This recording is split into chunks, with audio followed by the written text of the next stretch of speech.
Hi guys, welcome back to my new vlog. And मैंने last vlog में आप लोगों के साथ शेयर किया था कि मैं आपके साथ मम्मी जी का स्पेशल जो ट्रेडिशनल स्टाइल का जो पिज़्ज़ा है, बहुत यमी लगता है वो, तो मैं उसकी रेसिपी आपके साथ शेयर करने वाली हूँ। तो लास्ट व्लॉग में क्या हो गया कि बहुत लेंदी व्लॉग बन रहा था वो, अगर मैं उसमें रेसिपी भी डाल देती थी तो इसलिए मैंने सोचा कि एक रेसिपी का व्लॉग मैं सेपरेट ही शूट करके, सेपरेट ही एडिट करके आप लोगों के लिए डालूँ, ताकि आपको रेसिपी देखने में एकदम आसानी हो जाए और मैं अच्छे से एक्सप्लेन भी कर पाऊँ। तो अब इसके आगे मैं आपको वो शॉट्स दिखाने वाली हूँ पूरे रेसिपी के। इतना अमेजिंग लगता है वो पिज़्ज़ा, इतना अमेजिंग। लाइक ये जो रेसिपी है ये मम्मी जी ने खुद अपने हिसाब से कस्टमाइज़ कर दी है। ब्रेड को तलना, जान लो, मैं सारी चीज़ें आपको उसमें ही बताऊँगी, तो आप वो वहाँ पर जाके देखना। एंड देन फिर मिलते हैं। चलो अब रेसिपी स्टार्ट करते हैं। यहाँ पे वेजिटेबल्स कट करके रखे, that is capsicum, cabbage and tomatoes. और इसके साथ जो मेन इंग्रेडिएंट होता है वो होता है अनियन। तो अनियन लंबे लंबे काटे हुए, और यहाँ पे मम्मी जी ने कढ़ाई ले ली। पहले वो उसका पूरा जो सब्जी होता है वो बनाएंगे।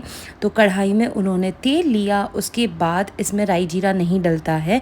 इसमें मम्मी जी ने डाल दिया मिर्ची का जो पेस्ट होता है, कुट्टा जिसको बोलते हैं, वो डाल दिया है। आप फाइन मिर्ची का पेस्ट बना सकते हो, या फिर आप थोड़ा दरदरा भी रख सकते हो, वैसे डाल सकते हो। उसके बाद वो अच्छा फ्राई होने के बाद उसमें डाल दिया मम्मी जी ने प्याज। एंड देन प्याज को अच्छे से उन्होंने बहुत देर तक स्टर किया, क्योंकि आप जब तक हर एक चीज़ अच्छे से फ्राई करोगे उसका एक फ्लेवर बहुत बहुत अच्छा आ जाता है। तो यहाँ पे मम्मी जी उसको मिक्स कर रहे हैं एकदम अच्छे से।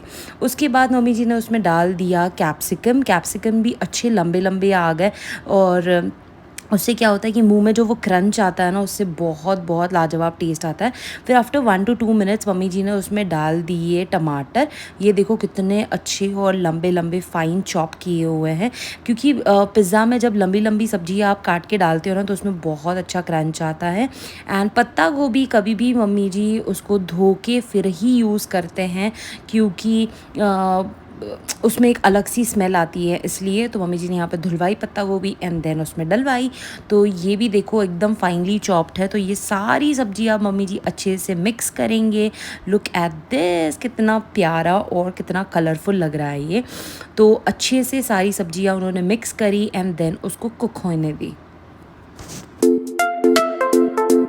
एंड देन मम्मी जी ने उसमें डाला टमेटो सॉस थोड़ा सा, और फिर उसके बाद इसमें थोड़ी कुछ ऐसी इंग्रेडिएंट्स डालती है जो इजी अवेलेबल हो जाती है।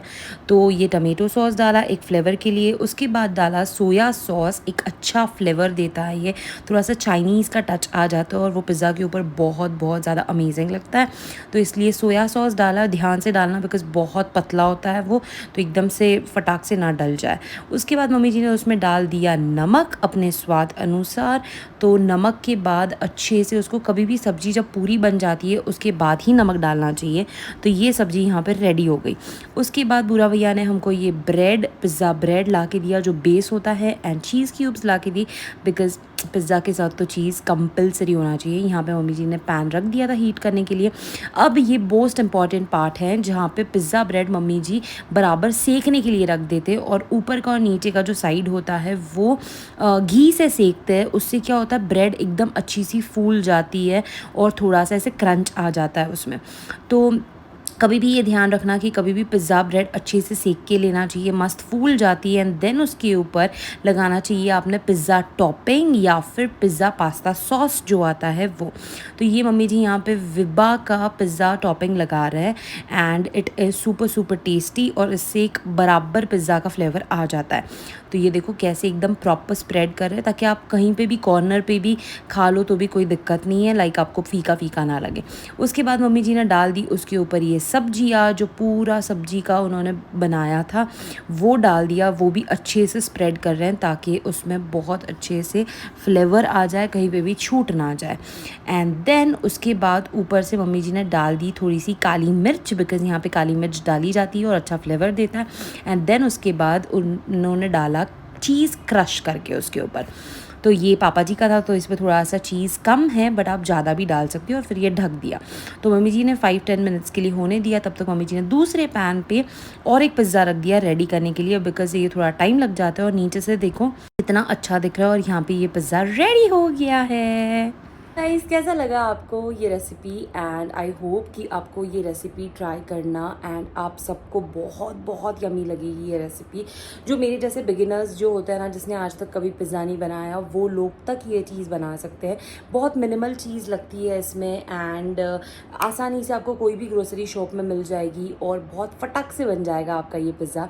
तो जाके ज़रूर फटाफट देखना एंड फटाफट ट्राई करना और लेट मी नो कि आपको ये कैसा लगा in the comment section below. So please like share and subscribe my channel. हम लोगों ने बहुत बहुत बहुत इन्जॉय किया पिज़्ज़ा।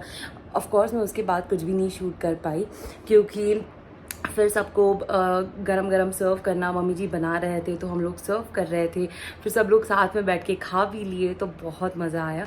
तो इसलिए मैं वो शूट नहीं कर पाई, बट मैंने रेसिपी ज़रूर आपके साथ शूट करी है, शूट करी और शेयर करी है। तो ज़रूर जल्दी ट्राई करना। सो बाय गाइज, थैंक यू।